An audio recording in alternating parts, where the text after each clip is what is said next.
Assalamualaikum warahmatullahi wabarakatuh. Yang terhormat, Ibu Rona Majida SEM maka selaku dosen pengampu mata kuliah akuntansi keuangan menengah 2. Di sini kami akan membahas terkait dengan tugas proyek kami yaitu kajian komprehensif atas implementasi PSAK 115, 219, 226, dan 116 pada laporan keuangan PT Faslan Indonesia Tbk tahun 2024.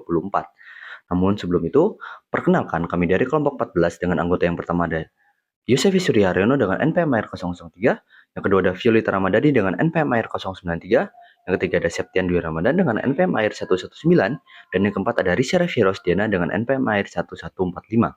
Kemudian kita akan membahas terkait dengan latar belakang yang akan dibahas oleh teman saya. Kepada teman saya dipersilakan. Latar belakang, PSAK merupakan pedoman utama dalam penyusunan laporan keuangan sehingga sangat penting bagi PT Faslan Indonesia Tbk yang memiliki transaksi komplain untuk menerapkan standar tersebut secara tepat. Kajian ini berfokus pada 4 PSAK yaitu PSAK 115, PSAK 116, PSAK 219, dan PSAK 226. Penerapan standar tersebut menjadi krusial mengingat aktivitas operasional dari PT Faslan mencakup pendapatan, aset sewa, pengelolaan sumber daya manusia, serta kewajiban manfaat prakarya. Melalui pendekatan PBL, analisis ini memberikan pemahaman komprehensif mengenai implementasi keempat PSAK tersebut dalam laporan keuangan perusahaan.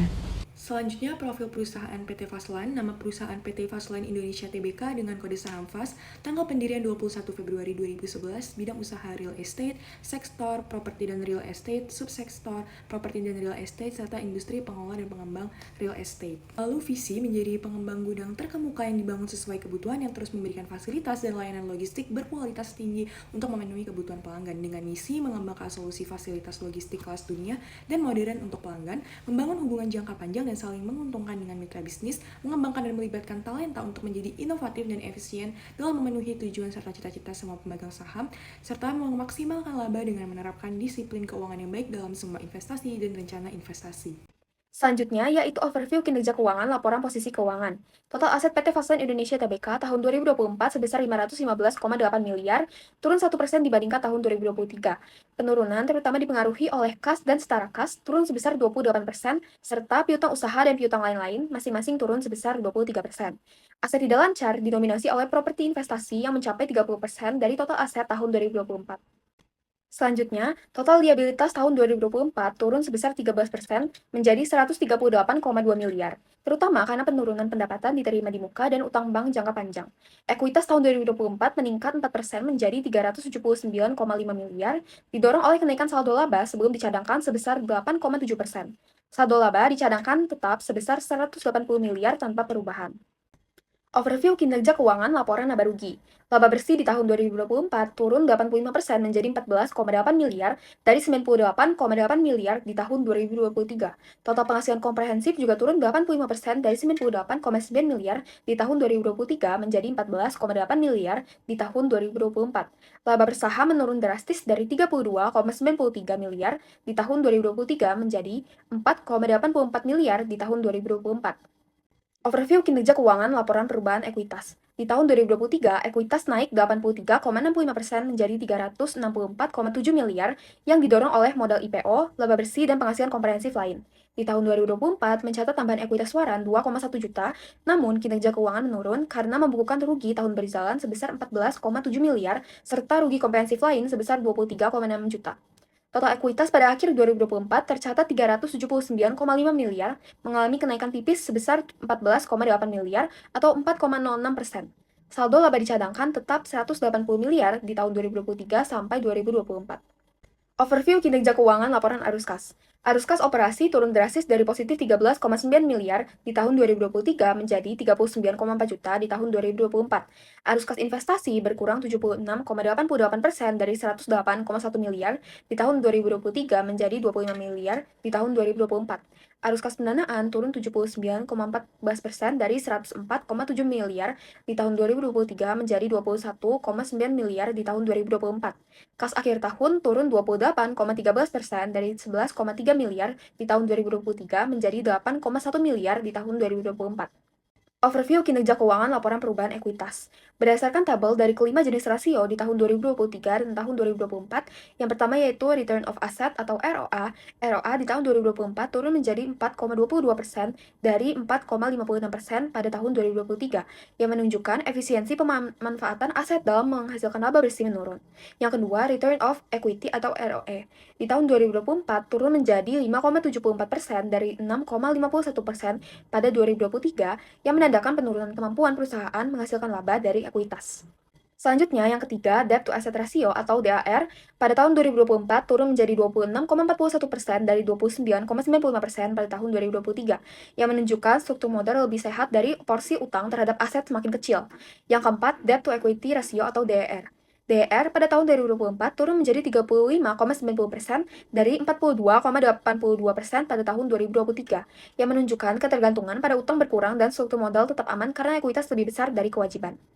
Selanjutnya, yang kelima, Net Profit Margin atau NPM. NPM pada tahun 2024 turun tipis menjadi 8,89% dari 9,15% pada tahun 2023, yang menandakan efisiensi laba dari penjualan sedikit menurun. Selanjutnya, implementasi PSAK 115, yaitu pendapatan dari kontrak dengan pelanggan. PT Faslan Indonesia Tbk mengakui pendapatan dari kontrak dengan pelanggan dijelaskan melalui penerapan 5 langkah awal yang diatur dalam PSAK 115.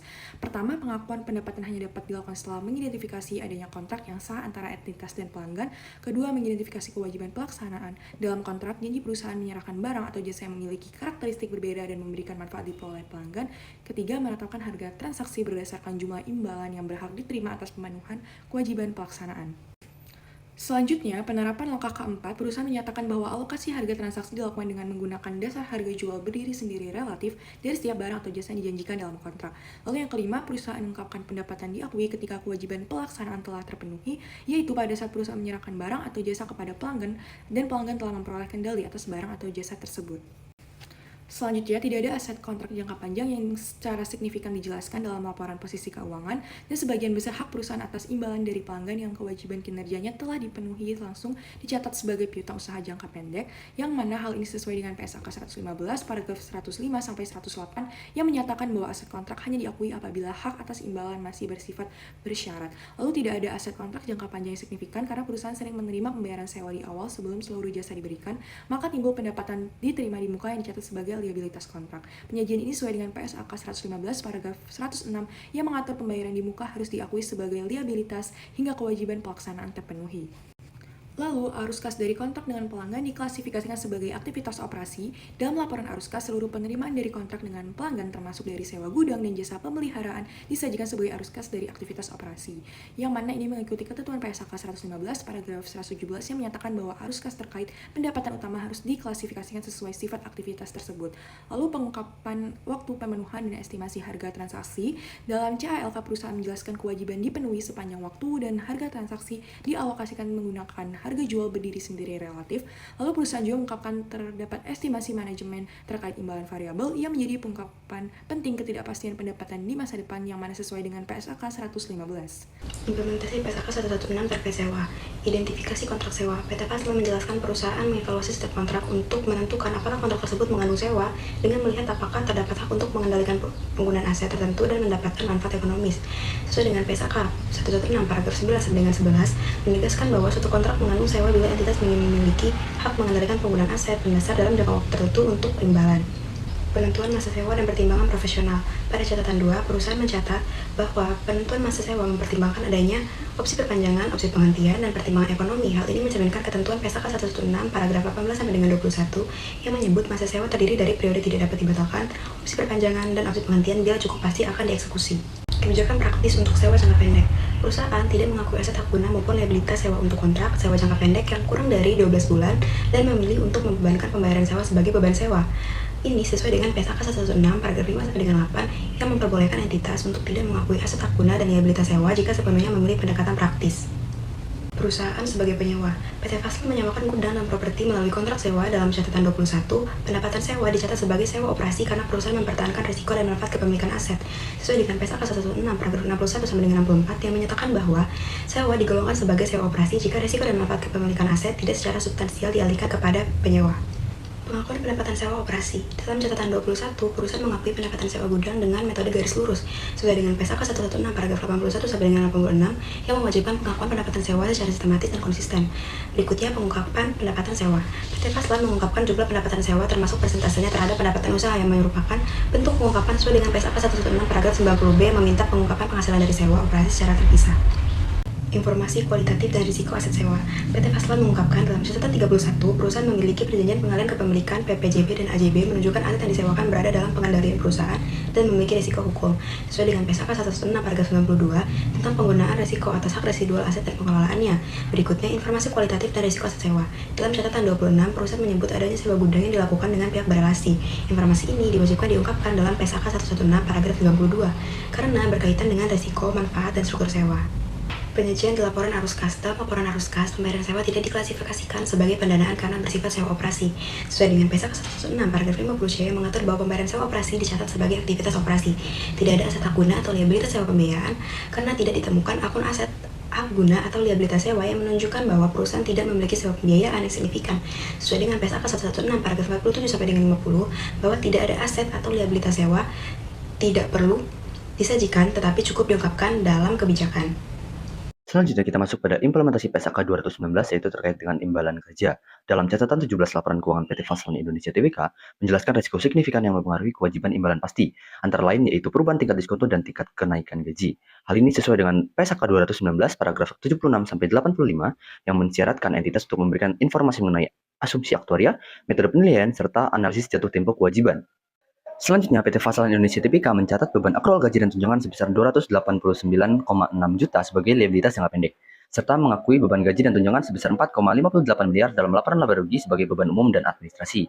Hal ini sesuai dengan PSAK 219 paragraf 11 yang mengatur bahwa imbalan kerja jangka pendek harus diakui sebagai liabilitas sebesar jumlah yang terutang setelah dikurangi pembayaran yang telah dilakukan. Kemudian dalam laporan 17 laporan keuangan PT Faslan Indonesia Tbk mencatat liabilitas imbalan kerja sebesar 222,3 juta yang dihitung menggunakan metode project unit credit berdasarkan laporan aktuaris independen. Hal ini sesuai dengan PSAK 219 paragraf 67 yang mewajibkan setiap entitas untuk menerapkan metode project unit credit dalam menentukan nilai kini kewajiban imbalan pasti serta biaya jasa kini yang harus diakui. Kemudian dalam catatan 17 PT Faslan Indonesia Tbk mencatat biaya jasa lalu sebesar 2,5 juta sebagai bagian dari beban imbalan kerja dalam laporan laba rugi. Hal ini sesuai dengan PSAK 219 paragraf 103 yang mengharuskan biaya jasa lalu diakui segera pada periode terjadinya amandemen program. Selanjutnya, PT Faslan Indonesia Tbk memaparkan komponen biaya imbalan pasti secara terpisah. Beban sebesar 100,8 juta yang terdiri dari biaya jasa kini dan biaya bunga diakui dalam laporan laba rugi tahun berjalan. Kemudian komponen pengukuran kembali berupa kerugian aktuaria sebesar 23,6 juta dicatat langsung dalam penghasilan komprehensif lain. Hal ini sesuai dengan PSAK 219 paragraf 120 yang mengharuskan perusahaan memisahkan pengakuan biaya jasa dan bunga neto ke dalam laba rugi, sedangkan keuntungan dan kerugian aktuaria harus diakui dalam penghasilan komprehensif lain.